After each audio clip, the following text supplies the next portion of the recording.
خود لغت پر پہلے بات ہو جائے، پہلے لغت پر بات ہو جائے. خود عزائم کسے کہا جاتا ہے؟ عزیمت اور رخصت میں کیا فرق ہے؟ عزیمت کے ساتھ ایک لفظ ہے، وہ ہے رخصت. عزیمت اور ہے، رخصت اور ہے. جب فیصلہ حتمی ہو جائے اور آخری ہو جائے تو اسے عزیمت کہتے ہیں، اور جہاں گنجائش ہو کہ یہ کر لو یا یہ کر لو اسے کہتے ہیں رخصت. اہل بیت اللہ کی رخصت نہیں ہے.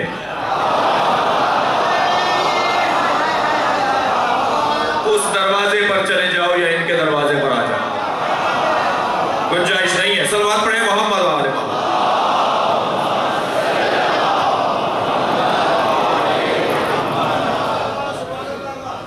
آمادہ ہیں؟ آپ بات آگے بڑھیں. اہل بیت پیغمبر اللہ کی رخصت نہیں ہے کہ انہیں بھی مان لو اور انہیں بھی مان لو. اہل بیت کے ہاں یہ لہجہ نہیں اختیار کیا جائے گا کہ ہم بھی مانتے ہیں. صلوات پڑھیں محمد وآل محمد.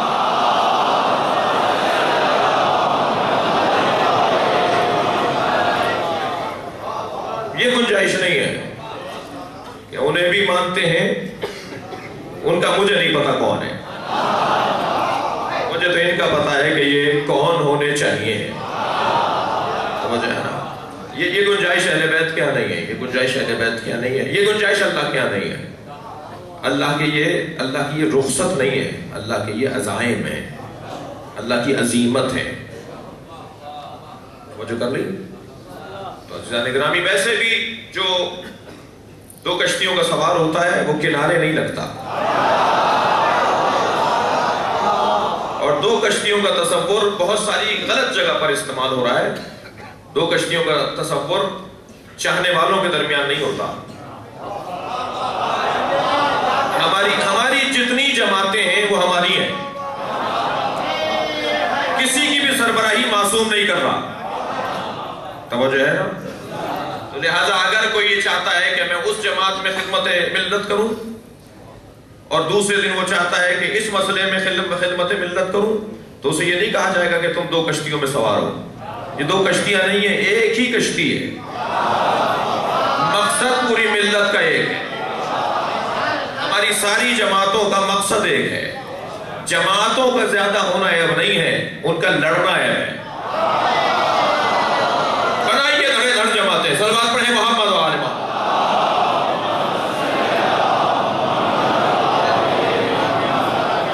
کوئی عیب نہیں ہے ایک سے زیادہ جماعتیں بننا، اس لیے کہ جب کام وسیع ہو جاتا ہے تو ادارے بھی بڑھنے چاہیے. کبھی آپ نے، کیونکہ آپ کو عزاداری سے عشق ہے، ہم سب کو عزاداری سے عشق ہے، تو شہر میں جب دوسرا امام بارگاہ بنتا ہے تو ہمیں برا نہیں لگتا.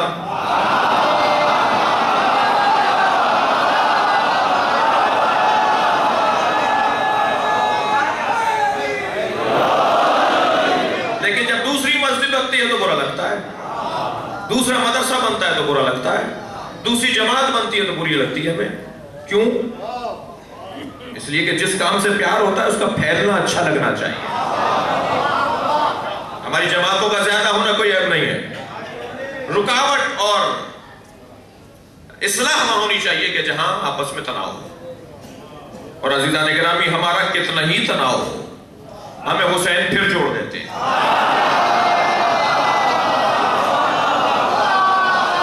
امام حسین ہمیں پھر اپنے دروازے پر بٹھا لیتے ہیں. جسے شاعر دو مصروں میں کہتا ہے کہ در حسین پہ ملتے ہیں ہر مزاج کے لوگ.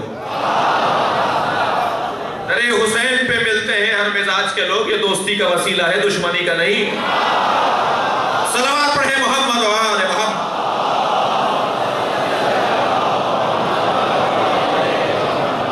اہل بیت عصمت و طہارت کا گھرانہ اللہ کی رخصتوں میں سے رخصت نہیں ہے. کسی اور کے پاس گنجائش نہیں ہے، اہلیت نہیں ہے، صلاحیت نہیں ہے کہ وہ اللہ تک پہنچائیں. اللہ تک پہنچانے کے وہ بھی ان کے محتاج ہیں. کچھ ہیں جو حسد کی بنیاد پر، کچھ ہیں جو بغض کی بنیاد پر، کچھ ہیں جو جہالت کی بنیاد پر، کچھ ہیں جو عدم علم کی بنیاد پر کسی اور دروازے پر بیٹھے ہیں. آپ اہل بیت کے عظمتوں کو، فضیلتوں کو عام کرتے رہیے، کوئی کہیں اور نہیں ٹھہرے گا. سب عزت.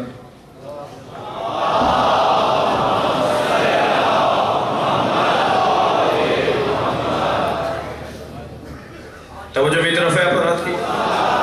ایک بلند تر سلوات دیا کریں.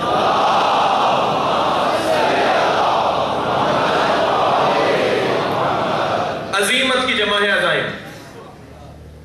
عزائمہ فیکم، اللہ کے عزائم تمہارے اندر ہیں. اہل بیت آپ کے اندر اللہ کے عزائم ہیں. اب اللہ کے عزائم کیا ہیں وہ میں آج کی اس مجلس کے اندر بیان کرنے کی کوشش کروں. عظمت، عظیمت اور رخصت. عظیمت حتمی فیصلے کو کہتے ہیں، اور رخصت گنجائش جس میں پائی جائے، جس کی موٹی مثال اور سامنے کی مثال جتنے بھی واجبات ہیں، جتنے بھی محرمات ہیں، یہ اللہ کی عظیمت ہیں، اور جتنے بھی مستحبات ہیں اور مکروہات ہیں یہ اللہ کی رخصت ہیں. توجہ کر رہے ہیں نا؟ واجبات اور محرمات عزائم الہی، عظیمت الہی، جس کے اندر کوئی گنجائش نہیں ہے کہ یہ کرنا ہے وہ کر لیں. پروردگار عالم نے اس گھرانے کو اپنی عظیمت قرار دیا ہے. خود عزائم الہی کو 3 حصوں میں تقسیم کیا ہے اہل عرفان نے، اس لیے کہ جتنی معرفت الہی بڑھے گی اتنا ہی اہل بیت سے قرب بڑھے گا، اور جتنا اہل بیت کا قرب مضبوط ہوگا اتنا ہی اللہ کی معرفت بڑھے گی. بڑا گہرا ربط ہے آپس میں. سب سے پہلا معنی جو کیا ہے عظیمت الہی کا، اس سے مراد یہ ہے کہ اللہ کا حتمی فیصلہ، اللہ کا آخری فیصلہ، اللہ کی جانب سے طے شدہ ارادہ، اور ارادہ تکوینی و تشریعی اگر کسی کے ساتھ ہے تو وہ اہل بیت کے ساتھ ہے. کہ اس پوری کائنات پر اللہ کا ارادہ یہ ہے کہ اہل بیت کی حکومت ہو، اہل بیت کی حکومت ہو، اہل بیت کی سلطنت ہو، اہل بیت کا تسلط ہو. یہ پوری کائنات زیر نگین پائے اہل بیت ہو. یہ پوری کائنات اہل بیت کے قدموں میں ہو. اللہ یہ چاہتا ہے کہ اہل بیت کی خدمت میں ساری کائنات ہو. لہذا پروردگار عالم نے اس گھرانے کو عظمت عطا کی اور لوگوں کو موقع دیا کہ اختیار سے نمانے، لوگوں کو اختیار دیا کہ اپنے اختیار سے نمانے. تو 11 مرحلوں تک لوگوں نے اپنے اختیار کا غلط فائدہ اٹھایا. اس سے زیادہ گنجائش نہیں ہے. 12ویں کو پردہ غیبت میں رکھ کر اب اللہ اپنی عظیمت سے ثابت کرے گا کہ اہل بیت کی حکومت ہے. صلوات پڑھیں محمد و آل محمد.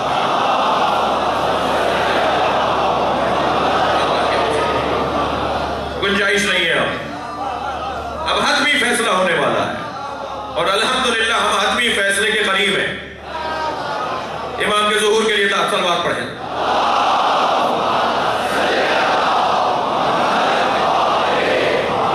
اب گنجائش نہیں ہے. وہ 12ویں پر آ کر ٹھہرتا، وہ 1200 پر آ کر ٹھہرتا، وہ 12000 پر آ کر ٹھہرتا. کہیں تو اس بات کو رکنا تھا نا.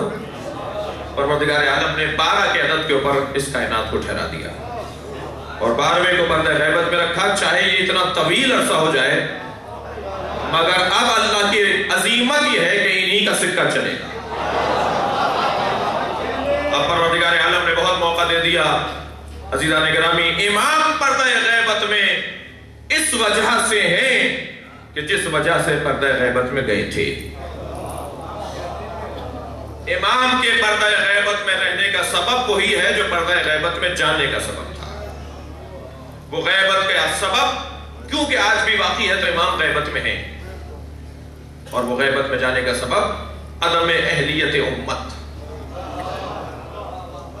امت اس کی اہل نہیں تھی کہ اتنا بڑا وجود ان کے حوالے کیا جائے. جب امت خود پکارے کہ ہمیں مہدی چاہیے تو پھر پروردگار عالم انہیں عرصہ ظہور میں منتقل کر دے گا. عزیزان گرامی، اگر 8-10 ہزار آدمی علی کے دروازے پہ جمع ہو کر کہیں کہ ہم آپ کو اپنا حکیم ماننا چاہتے ہیں تو علی مان لیتے ہیں.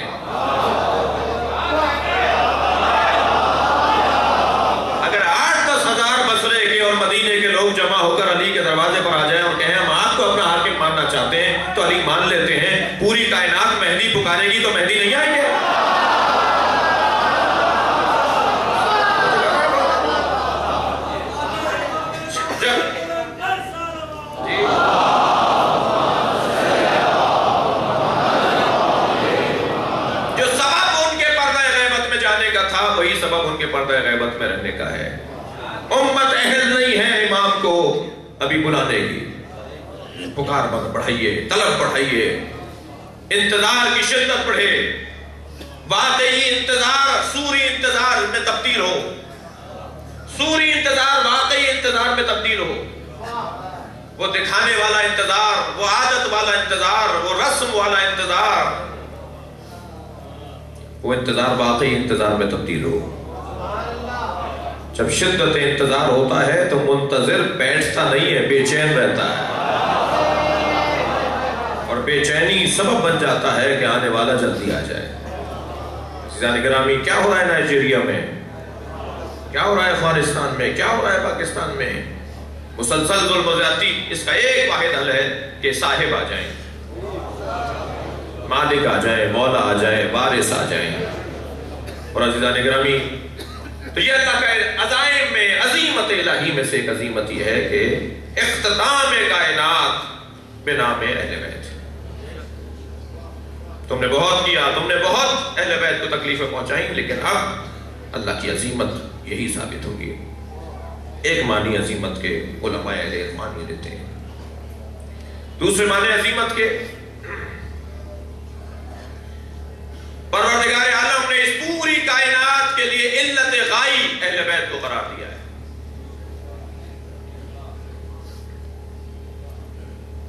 ہم نے ایک مسافر کو دیکھا کہ وہ ایک سواری کا، ایک بس کا ٹکٹ خرید رہا تھا۔ ہم نے پوچھا یہ ٹکٹ کیوں لے رہے ہو؟ کہنے لگا بس میں بیٹھنے کے لیے۔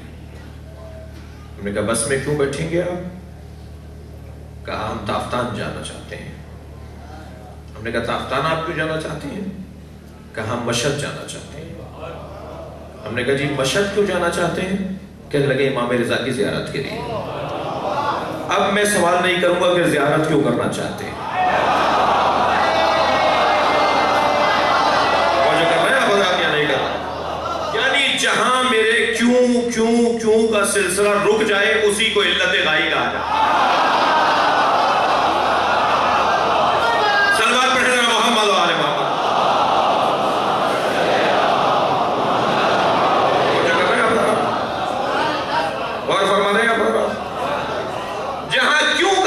رک جائے وہ علت غائی ہے۔ اللہ نے زمین کیوں بنائی؟ اللہ نے آسمان کیوں بنایا؟ اللہ نے چاند سورج کیوں بنائے؟ اللہ نے ستارے کیوں بنائے؟ اللہ نے پانی کیوں بہایا؟ اللہ نے موسم کیوں بنائے؟ ایک طویل فہرست بنے گی کیوں۔ اور جب کہہ دیا جائے گا یہ سب کچھ بنایا اہل بیت کے لیے، تو اب سوال نہیں ہوگا اہل بیت کو کیوں بنایا۔ صلوات پڑھیں ذرا محمد و آل محمد۔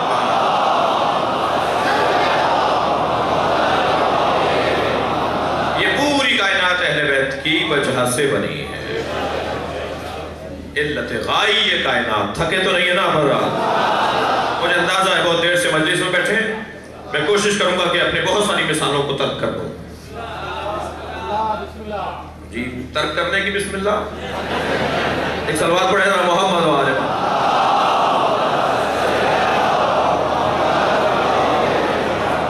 توجہ چاہوں آپ حضرات سے، عظیمت پروردگار سے مراد۔ دیکھیں میں تم لطف لے کر پڑھنے کا عادی ہوں، اور میں جلدی اگر جو ہے وہ کچھ ایسے بات کروں گا جو مجھے خود مزہ نہیں آئے تو آپ کو کیسے مزہ آئے گا؟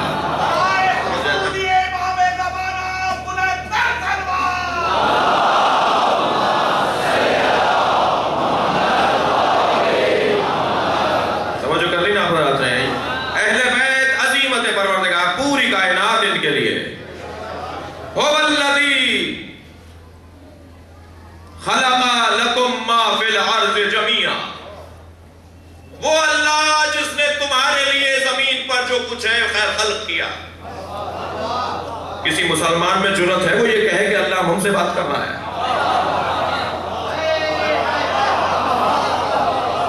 یہ اللہ کس کے لیے کہہ رہا ہے؟ هو الذي خلق لكم ما في الارض جميعا، وہ اللہ جس نے زمین میں جو کچھ ہے وہ تمہارے لیے بنایا ہے۔ یہ لکم کون ہے؟ یہ اللہ کی آیت میں، قرآن کی آیت میں یہ لکم کون ہے جس سے اللہ کہہ رہا ہے کہ میں نے تمہارے لیے زمین میں جو کچھ ہے بنایا ہے؟ کسی میں جرأت ہے تو کہے کہ ہم مراد ہیں؟ تمہارے لیے بنایا ہے. تمہارے تو کپڑے اپنے لیے نہیں ہیں، تمہاری تو زمین اپنے لیے نہیں. عزیزان گرامی غور فرمائیں گے میں کیا کہنا چاہ رہا ہوں. زور بیانی اور فرط جذبات نہیں ہے، یہ فرط جذبات نہیں ہے. تمہارے تو کپڑے اپنے نہیں ہیں، ان کپڑوں کو حکم دو کہ یہ تمہارے جوتے بن جائیں. اپنے جوتوں کو حکم دو کہ یہ تمہارے کپڑے بن جائیں. تمہاری تو تمہاری چیز نہیں مانتی. نہیں، غور نہیں کر رہے آپ. تمہاری چیزیں کہاں ہیں بھائی؟ تم ہو کہاں؟ تم اپنے کب ہو؟ تمہارا تو اپنے اوپر اختیار نہیں ہے، زمین پر اختیار کیا ہوگا؟ صلوات پڑھیں محمد علیہ وسلم.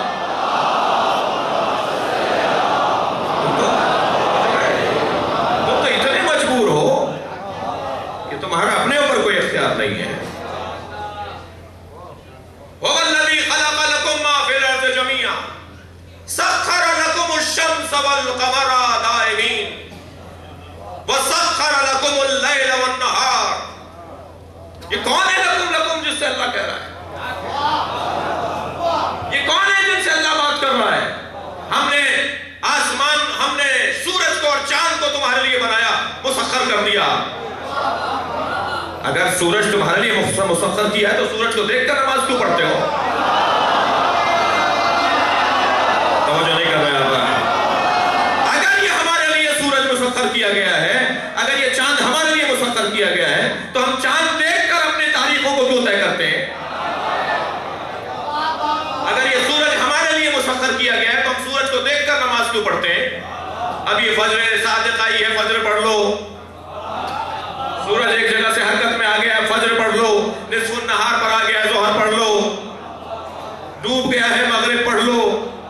ہم تو سورج کو دیکھ کر چل رہے ہیں. سورج کو حق ہے نا کہ وہ کہے کہ تمہیں میرے لیے بنایا ہے. یہ کون ہے جن کے بارے میں اللہ کہہ رہا ہے کہ میں نے یہ سورج تمہارے لیے بنایا ہے؟ تھک رہے ہیں آپ اللہ. یہ کون ہے جن کو اللہ کہہ رہا ہے یہ میں نے چاند تمہارے لیے بنایا ہے؟ یہ کون ہے جن کی زمین جن کے لیے بنائی ہے؟ عزیزان گرامی، کوئی ہستیاں ایسی ہیں جو سورج کو اشارہ کرے تو پلٹے.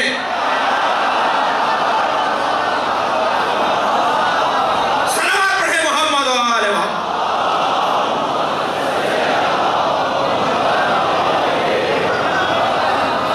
کچھ ہستیاں ایسی ہیں وہ چاند کو اشارہ کرے تو ٹوٹے. ایک مرتبہ سورج پلٹا دینا کافی ہے کہ ان کے لیے بنا ہے. ایک مرتبہ چاند کو ٹکڑے کر دینا کافی ہے کہ یہ ان کے حکم پہ چلتا ہے. توجہ ہے نا. ایک مرتبہ عزیزان گرامی زمین کانپ رہی ہے، پورا مدینہ خوف زدہ ہے.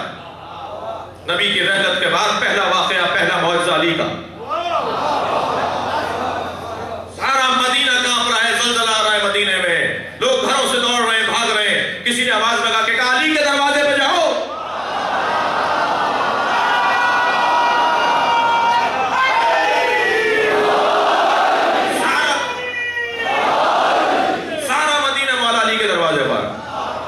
دروازہ بجایا، مولا نے دروازہ کھولا. یا علی، مدینے کو زلزلہ آ رہا ہے.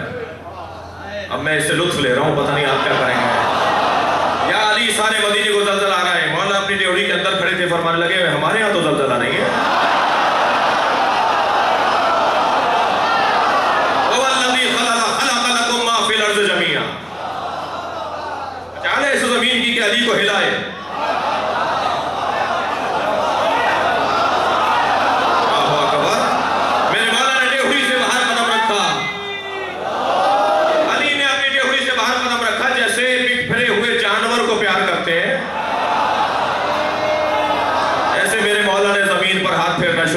فرمایا اس کو تھی ٹھہر جا. ہلتی ہوئی زمین رک گئی.